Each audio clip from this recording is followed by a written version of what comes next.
নির্দেশ দেয়। শুনুন, চুপ করুন, আগে শুনবেন, আগে চুপ করুন, তারপর শুনবেন। আমি আজকে নয়, 40 বছরের। শুনুন, মানে 15 বছর ধরে এত চুরি করেছে, এত চুরি করেছে, যেখানটাই ইচড়াতে যাচ্ছি খালি বেরোচ্ছে। আজকে তো 2-4টা জেলে যাচ্ছে।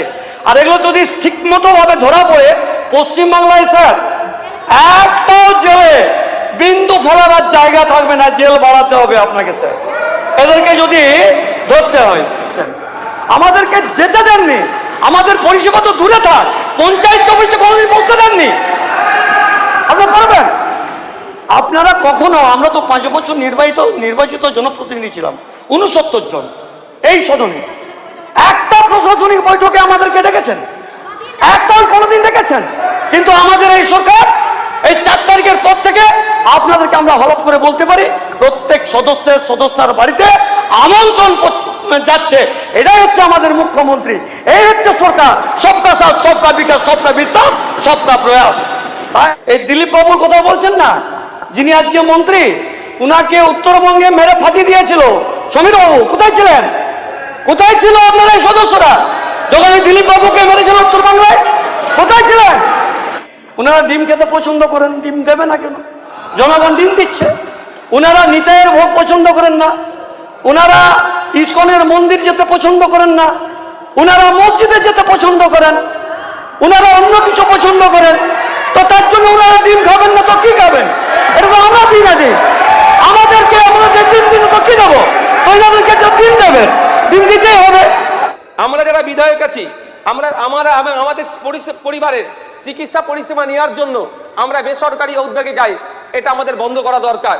কারণ এর ধরনের রিপোর্ট দেখা গিয়েছে, বিগত 17তম বিধানসভায় একটি বিধায়ক, তার স্ত্রীর সন্তান হয়েছিল, তার সন্তান প্রসবের খরচ 6 লক্ষ টাকা দেখিয়েছিল, পেপার পত্রিকা এসেছিল। স্বাস্থ্যমন্ত্রীকে আমি বলবো, আপনি এটা স্পেশাল আরো উদ্যোগ নিন। অভয়াকে যেভাবে তার প্রতিষ্ঠানের মধ্যে ডিউটিরত অবস্থায় তাকে খুন করেছে, যারা যারা যুক্ত একটা হলো ছাড় পাই, দ্রুততার সাথে শর্ট টাইমে আমাদের বাড়ির কন্যা অভয়ের বিচারের ব্যবস্থাও আমাদের স্বাস্থ্য দপ্তর উদ্যোগ নেবে, এই আশা আমি করবো। ধন্যবাদ স্যার। কিন্তু সদনে বিগত 5 বছর আমি ছিলাম। ঈশ্বরের কাছে প্রার্থনা করব, যেভাবে আমাদের এই সমীর বাবুর অর্থাৎ বিরোধী বেঞ্চ থেকে, বিরোধী থাকা অবস্থায় আমাদের মেরে পাঞ্জরা ছাড়িয়ে দেওয়া হয়েছে, হসপিটাল করা হয়েছে, বিভিন্নভাবে হেনস্থা করা হয়েছে। আমাদের সরকার অর্থাৎ সবকা সাথ, সবকা বিকাশ, সবকা বিশ্বাস, সবকা প্রয়াসের সরকার, আমাদের সম্মানীয় প্রধানমন্ত্রী তিনি যে বার্তা দিয়েছেন, সেই সদনকে আমরা আশা করব কলুষিত হতে দেব না। আমাদের সম্মানীয় মুখ্যমন্ত্রী মহোদয় সেই দিক নির্দেশ দেয়। শুনুন, চুপ করুন, আগে শুনবেন, আগে চুপ করুন, তারপর শুনবেন। আমি আজকে নয়, 40 বছরের। শুনুন, ধৈর্য ধরুন, অনেক আছে। আমাকে স্পিকার মহোদয় কেবলমাত্র 10 মিনিট দিয়েছে, হবে না, অনেক ইতিহাস আছে ইনাদের। ইনারা অনেক বড় বড় কথা বলে গেলেন। সমীর বাবু বললেন, আমি ওনাকে ব্যক্তিগত শ্রদ্ধা করি, উনি পঞ্চায়েতের চেয়ারম্যানও ছিলেন। তো যাই হোক, ধন্যবাদ জানাই সমীর বাবু। মানে চোরেরা শুনে ধর্মের কাহিনী, সেরকম হয়ে গেল এই সদন। মানে 15 বছর ধরে এত চুরি করেছে, এত চুরি করেছে, যেখানটাই ইচড়াতে যাচ্ছি খালি বেরোচ্ছে। আজকে তো 2-4টা জেলে যাচ্ছে।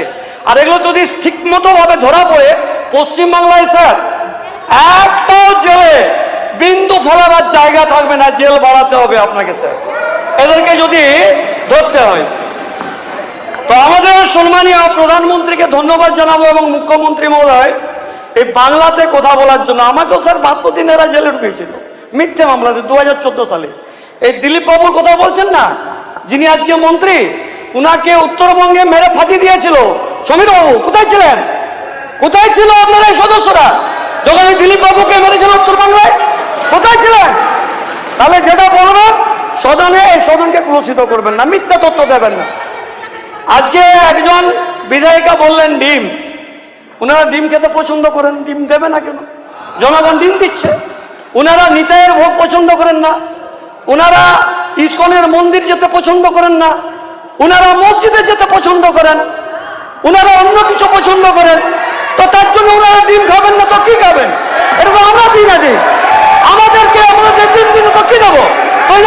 দিন দেবেন, দিন দিতেই হবে। এই জন্য ধন্যবাদ জানাই স্যার, সদনকেও ধন্যবাদ জানাই যে ইনারা আজকে এগুলো বলছেন। 15 বছর তো আগে আমরা ক্ষমতায় থাকিনি স্যার, আমরা কেবলমাত্র 69 দিন এসেছি। আর এই 69 দিন এসে আমাদের সরকার যেটা স্যার দিয়েছে সেটা স্যার বলে, আপনার ধৈর্য ধরে একটু শুনুন। আপনারা করেছেন, আপনাদেরকে শুনতে হবে। আমাদের পূর্বতন স্পিকার মহোদয় আছেন, ওনাকে আমরা সম্মান জানাই, উনি এখন বিধায়ক।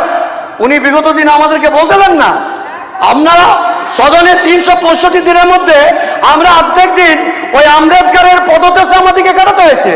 আমাদের মুখ্যমন্ত্রী যিনি আজকে, তিনি বিরোধী দলনেতা ছিলেন, অর্ধেক দিন বিয়ে আম্বেদকরের পদতলে কাটাতে হয়েছে।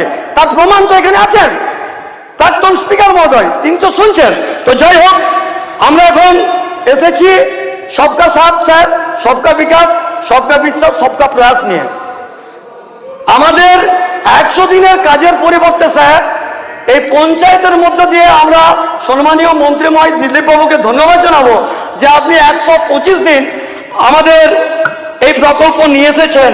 আর এই প্রকল্পে প্রান্তিক যারা গ্রামের মানুষ, আমি তো চাষার বাড়ির ছেলে, আমি নিজেও চাষ করি। বাঁকুড়া এমনিতেই দীর্ঘদিন বঞ্চিত হয়েছে, 34 বছর, বিদায়ী 15 বছর।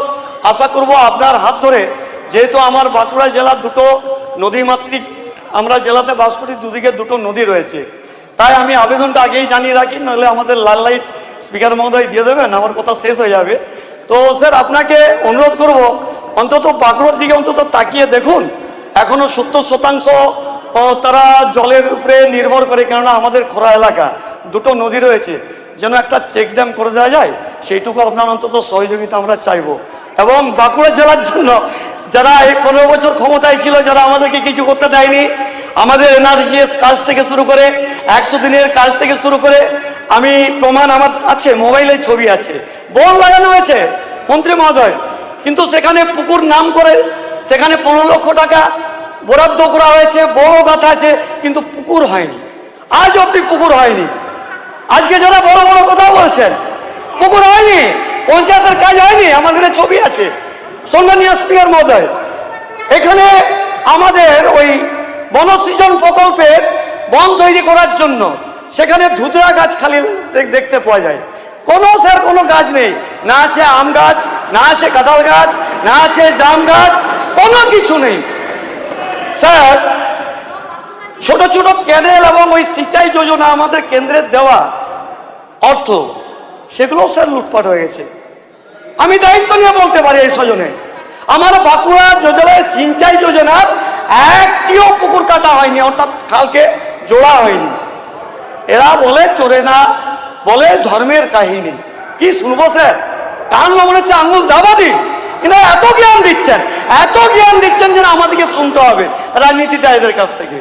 তো যাই হোক স্যার, আমি আমাদের সরকারকে ধন্যবাদ জানাবো, যেভাবে সরকার আমাদের বরাদ্দ করেছেন আগামী দিন সবকা সাথের মধ্য দিয়ে বিভিন্ন প্রকল্পে দিয়েছে। মাননীয় রাজ্যপাল মহোদয় 2026-27 আর্থিক বছরের জন্য ভয় নির্বাহের জন্য 40 নম্বর অভিযানের পরিপ্রেক্ষিতে 2501টি গ্রাম উন্নয়নের জন্য বিশেষ কার্যক্রম মুখ্য খ্যাত অধীনে 1779,89,58,000 টাকা বরাদ্দ করেছেন। আমি ধন্যবাদ জানাই এই সদন থেকে এই সরকারকে। আপনারা পাবেন, চিন্তার কোনো কারণ নেই।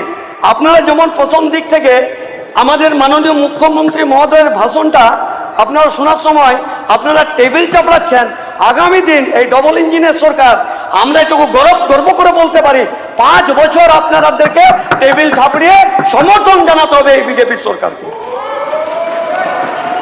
এখানে স্যার লাখপতি দিদি যে প্রকল্প নিয়ে এসেছে আমাদের এই ডবল ইঞ্জিনের সরকার, মাননীয় মন্ত্রী মহোদয় আছেন, এই লাখপতি দিদি শনাক্ত করা হয়েছে 2025-26 অর্থ বছরে 31 মার্চ 2026 পর্যন্ত 17.82 লক্ষ লাখপতি দিদিকে শনাক্ত করা হয়েছে স্যার। এই আয়টাও নিয়ে আসা হয়েছে, সেখানেও এই বাজেটের মধ্যে লিপিবদ্ধ করা আছে। আপনারা একটু দেখে নেবেন বইটা, বাজেটটা একটু পড়ে নেবেন।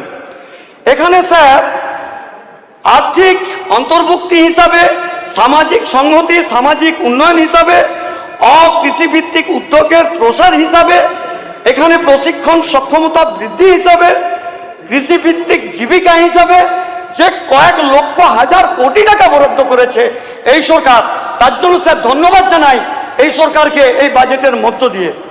এখানে নারী ও শিশু বান্ধব সংঘ, যেখানে স্যার আমরা গেলে আমাদের প্রান্তিক যে সমস্ত মানুষেরা, গরিব মানুষেরা, বাঁকুড়া, পুরুলিয়া, পশ্চিম মেদিনীপুর, যেটা সম্মানীয় মন্ত্রী মহোদয়ের এলাকা, এখানে সঠিক আমরা স্যার বিচার পেতাম না, আমাদেরকে ফিরে আসতে হতো। আজকে ওনারা বলছেন পঞ্চায়েতে আমাদেরকে যেতে দিচ্ছে না। আচ্ছা বলুন তো, একটা প্রমাণ দেখাতে পারবেন যে আমাদের কোনো সদস্য এখানে উপস্থিত আছে, কোনো একটা পঞ্চায়েতে পদ আগলে দাঁড় করিয়েছে? আপনাদের যে পঞ্চায়েতের যারা গ্রাম পঞ্চায়েতের মেম্বার, পঞ্চায়েত সমিতির মেম্বার, জেলা পরিষদের মেম্বার, একটা কেউ পথ আটকিয়েছে? কিন্তু আমি এই মোবাইলের মধ্য দিয়ে আপনাদেরকে ছবি দেখিয়ে দেবো যে আপনারা মারধর করেছেন, রক্তারক্তি করেছেন, আমাদেরকে যেতে দেননি, আমাদের পরিষেবা তো দূরে থাক, পঞ্চায়েত অফিসে কোনোদিন বসতে দেননি। আপনারা পারবেন? আপনারা কখনো, আমরা তো 5 বছর নির্বাচিত জনপ্রতিনিধি ছিলাম, 69 জন এই সদনে, একটা প্রশাসনিক বৈঠকে আমাদেরকে ডেকেছেন? একটাও কোনোদিন ডেকেছেন? কিন্তু আমাদের এই সরকার এই 4 তারিখের পর থেকে আপনাদেরকে আমরা হলফ করে বলতে পারি, প্রত্যেক সদস্যের বাড়িতে আমন্ত্রণ যাচ্ছে। এটাই হচ্ছে আমাদের মুখ্যমন্ত্রী, এই হচ্ছে সরকার, সবকা সাথ, সবকা বিকাশ, সবকা বিশ্বাস, সবকা প্রয়াস। তাই আপনাদেরকে শুনতে হবে। আপনাদেরকে যে কাজটা করে রেখেছেন সেই কাজটার পুনরাবৃত্তি করবেন না আগামী দিনে এই সদনে? আপনারা বলুন, প্রস্তাব আনুন, নিশ্চিতভাবে আপনাদের সাথে থাকবো, আপনাদের সাথে শুনবো। আপনার তো প্রথমে খুব ভালো লাগছিল, আমাদের শোভনবাবু আছেন দীর্ঘদিনে এখানের মেম্বার, আমাদের যিনি বললেন পূর্বতনভাবে বললেন আমাদের পঞ্চায়েতের নিয়ে, উনি সমীর বাবু, আমি ওনাকে ব্যক্তিগত শ্রদ্ধা করি, কিন্তু লাস্টের দিকে যে কথাগুলো বলে গেলেন সেগুলো আমার খুব কানে আঙুল দিতে ইচ্ছে করছিল। তাই সমীর বাবু, আপনি বয়োজ্যেষ্ঠ, আমাদের বড় সিনিয়র হিসাবে আপনি অন্তত পথ দেখান।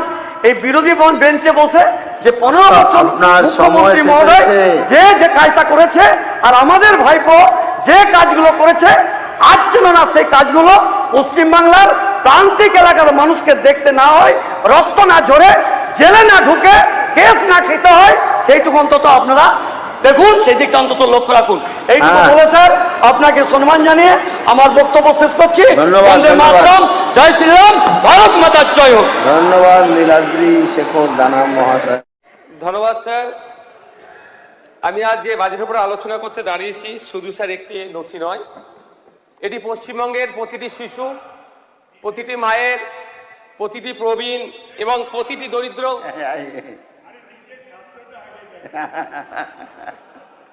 স্যার আমি অনেক জায়গায় বলি, আমার স্বাস্থ্যের থেকেও পশ্চিমবাংলার স্বাস্থ্য ব্যবস্থা খারাপ হয়ে গেছে। এটাকে স্যার আপনাদেরকে একটু, প্রতিটি শিশু, প্রতিটি প্রবীণ, প্রতিটি মায়ের এবং প্রতিটি পশ্চিমবঙ্গের দরিদ্র পরিবারের জীবন এবং স্বাস্থ্যের সাথে জড়িত। স্যার একটি সভ্য রাষ্ট্রের পরিচয় তার অট্টালিকাকে দিয়ে নয়, তার নাগরিকদেরকে স্বাস্থ্য পরিষেবার মানের উপর নির্ভর করে। যে সরকার তার নাগরিককে সময় মতো স্বাস্থ্য পরিষেবা দিতে পারে না, সে তার উন্নয়নের দাবিতে স্বাভাবিকভাবেই প্রশ্নের সম্মুখীন হবে। স্যার পশ্চিমবঙ্গ সরকার 2026-27 অর্থবর্ষের জন্য 24,753 কোটি টাকা বরাদ্দের কথা উল্লেখ করেছে। তবে এই একটা বড় অংশ অবশ্যই আশাব্যঞ্জক হয়, কিন্তু প্রশ্ন থেকে যায়, স্বাস্থ্য ব্যবস্থার কি পরিবর্তন হবে, না বিগত দিনের ন্যায় সিন্ডিকেট রাজ যেভাবে জাঁকিয়ে বসেছিল একইভাবে থাকবে? স্যার স্বাস্থ্য ব্যবস্থার বরাদ্দ কত হয়েছে তার থেকে বড় কথা, যখন আমরা দেখব নিয়মিত কোনো গর্ভবতী মা হসপিটালে বেড পাচ্ছে, একজন বৃদ্ধাকে এমআরআই করার জন্য কোনো বেসরকারি প্রতিষ্ঠানে যেতে হচ্ছে না, অথবা দুর্ঘটনায় আহত কোনো ব্যক্তিকে এই হসপিটাল থেকে ওই হসপিটালে যাওয়ার যে পীড়াদায়ক যন্ত্রণার সম্মুখীন হতে হয় সেটা থেকে মুক্তি পাচ্ছে, অথবা কোনো গরিব মানুষ তার চিকিৎসা পরিষেবার পরে ঔষধ কেনার জন্য তার পকেট থেকে হাজার হাজার টাকা খরচ করছে না। স্যার ন্যাশনাল হেলথ পলিসিতে বহুদিন ধরেই সরকারি স্বাস্থ্য ব্যয় বাড়ানোর কথা বলেছে। এই 2026-27 অর্থবর্ষে নতুন সরকার প্রায় 3,000 500 কোটি টাকা মতো বৃদ্ধি করেছে। অবশ্যই এটা আমাদের কাছে একটা আশার আলো দেখাচ্ছে। তবে স্যার শুধু বরাদ্দ বৃদ্ধি করলেই হয় না, কোন খাতে কিভাবে খরচ হচ্ছে সেটাও কিন্তু একটা প্রশ্ন থেকে যাচ্ছে।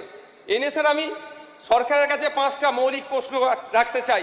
প্রথম প্রশ্ন, এই বাজেটে চিকিৎসক, নার্স, স্বাস্থ্যকর্মী যে শূন্য পদ আছে তার পূরণের জন্য নির্দিষ্ট কর্মপরিকল্পনা কোথায়?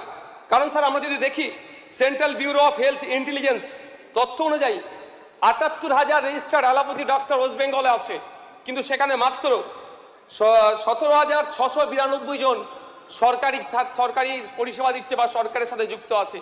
একটা বড় যে ল্যাগ তৈরি হচ্ছে, তথ্য বলছে স্যার নার্স ডক্টর মিলিয়ে ওয়েস্ট বেঙ্গলে প্রায় 65% শর্টেজ আছে, আর স্পেশালিস্ট পোস্টে প্রায় 85% স্যার শর্টেজ আছে। স্যার যদি আমি ডক্টরের রেশিও দেখি, ডক্টর পপুলেশন রেশিও WHO নির্দেশ অনুযায়ী প্রতি 1000 মানুষের একজনের ডক্টর দেখা দরকার, আর আমাদের ওয়েস্ট বেঙ্গলে বিগত 15 বছরের সরকার নীল সাদা রঙের উন্নয়নের বুলিয়াউড়ে সেখানে পৌঁছে দিয়েছে 1665 জন পৌঁছে একটা মাত্র ডাক্তার। আমাদের ব্যাপক স্যার ঘাটতি আছে। নার্সের ক্ষেত্রে যদি দেখি ওয়ার্ল্ড হেলথ অর্গানাইজেশনের নির্দেশ অনুযায়ী 500 জনের ক্ষেত্রে একটা নার্সের হওয়া দরকার ছিল। আমাদের ওয়েস্ট বেঙ্গলে এই মুহূর্তে 1100 জন মানুষ পিছু একজন করে নার্স, কিন্তু এমন অনেক প্রচুর নার্স আছে যারা তাদের নিজস্ব উদ্যোগে রাজ্যের মধ্যে থেকে বা রাজ্যের বাইরে থেকে পড়াশোনা করেছে, কিন্তু তাদেরকে এখনো তাদের সেই সুযোগ দেওয়া হচ্ছে না। এদিকে কিন্তু নার্স পপুলেশন রেশিও বেড়ে যাচ্ছে। স্যার গত 17 জুলাই একটি Calcutta national medical college and হসপিটালের প্রিন্সিপাল স্যার আমাদের স্বাস্থ্যমন্ত্রী স্যারকে চিঠি করেছেন যে 100 বছরের পুরাতন প্রতিষ্ঠান, ওখানে প্রায় 50% ডক্টরের অনুপস্থিতি সেখানে নাই। এই আমাদের স্যার স্বাস্থ্য ব্যবস্থা, এটার থেকে পরিত্রাণ বাংলার মানুষ পেতে চায়। এর থেকে মানুষ স্বাস্থ্য পরিষেবা যাতে বেটার পায়, তার জন্য আমরা স্বাস্থ্যমন্ত্রী তার কাছে আমি আবেদন করব। দ্বিতীয় প্রশ্ন স্যার, জেলা হাসপাতালগুলিকে প্রকৃত অর্থে সুপার স্পেশালিটি পরিষেবায় উন্নতিকরণ করার কি পরিকল্পনা আছে? স্যার আমি প্রকৃত অর্থে এই জন্যই বললাম, এমন ঘটনা আছে পশ্চিমবাংলায় এক্সরে মেশিন আছে, টেকনিশিয়ান নাই। টেকনিশিয়ান থাকলে এক্সরে যে প্লেট রিপোর্ট করার জন্য না পেপার আছে না প্লেট আছে, এই দুরবস্থা চলছে। আমাদের সেক্ষেত্রে আমরা আশা করব যে এই সমস্যা থেকে আমরা পরিত্রাণ পাবো। কারণ আমরা বেডের ক্ষেত্রে যদি দেখি WHO নির্দেশনা অনুযায়ী প্রতি 1000 মানুষের জন্য ওয়েস্ট বেঙ্গলে 3 থেকে 5টা বেডের দরকার। সেখানে আমরা বাস্তবিক অর্থে দেখছি পশ্চিমবাংলায় প্রতি 1000 মানুষের জন্য একটা বা একটার একটু বেশি 1.1 বেড হচ্ছে। এই দুরবস্থার মধ্যে দিয়ে স্যার আমাদের স্বাস্থ্য ব্যবস্থা চলছে। স্যার আমার তৃতীয় প্রশ্ন, গ্রামীণ স্বাস্থ্য কেন্দ্রগুলিতে বিশেষজ্ঞ চিকিৎসকের নিশ্চিত করার পদক্ষেপ কি নিয়েছে স্বাস্থ্য দপ্তর? কারণ স্যার দেখছি স্পেশালিস্ট যে পোস্ট আছে 85% স্যার সেখানে শর্টেজ। স্যার আমার চতুর্থ প্রশ্ন, সরকারি হাসপাতালগুলোতে বিনামূল্যে ঔষধ, রোগ নির্ণয় পরিষেবা সম্প্রসারণের লক্ষ্যমাত্রা কি? স্যার পঞ্চম প্রশ্ন, বরাদ্দকৃত অর্থ কোথায় কিভাবে খরচ হচ্ছে তার একটা হোয়াইট পেপার জনসম্মুখে আনা হোক। স্যার পরিশেষে যেহেতু আমার সময় স্বল্প, স্যার আমি দুটো স্যার ডিমান্ড রাখবো। প্রথম ডিমান্ড হচ্ছে স্যার কেন্দ্রীয়ভাবে রেফারেল সিস্টেম করা হোক। এটা মুর্শিদাবাদ, মালদা, দিনাজপুরের মানুষ যখন এখানে চিকিৎসা নিতে আসছে, এখানে বেড না পেয়ে দালালের খপ্পরে পড়ে যাচ্ছে। তা কেন্দ্রীয়ভাবে রেফারেল সিস্টেম ব্যবস্থা হোক, এবং সাথে সাথে আমরা যারা বিধায়ক আছি আমাদের পরিবারের চিকিৎসা পরিষেবা নেওয়ার জন্য আমরা বেসরকারি উদ্যোগে যাই, এটা আমাদের বন্ধ করা দরকার। কারণ এই ধরনের রিপোর্ট দেখা গিয়েছে বিগত 17তম বিধানসভায় একটি বিধায়ক তার স্ত্রীর সন্তান হয়েছিল, তার সন্তান প্রসবের খরচ 6 লক্ষ টাকা দেখিয়েছিল, পেপার পত্রিকা এসেছিল। তাই আমি আশা করব যে সরকারি উদ্যোগে আমরা বিধায়ক, আমরা যদি সরকারি পরিষেবা থেকে দূরে থাকি, তাহলে আমাদেরকে যারা পাঠিয়েছে জনপ্রতিনিধি হিসাবে পাঠিয়েছে, আমাদের ভোটার জনগণ তাহলে সরকারি পরিষেবামুখী কিভাবে হবে? তাই এই বিষয়টি থাকবে স্যার। আর একটা কথা, যে আমাদের বাড়ির মেয়ে, আমাদের বাড়ি কন্যা, স্বাস্থ্যমন্ত্রীকে আমি বলবো আপনি এটা স্পেশাল আরো উদ্যোগ নিন।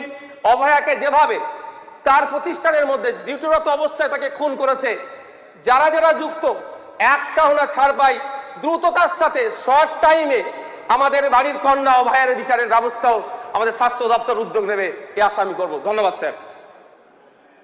ধন্যবাদ মাননীয় সদস্য।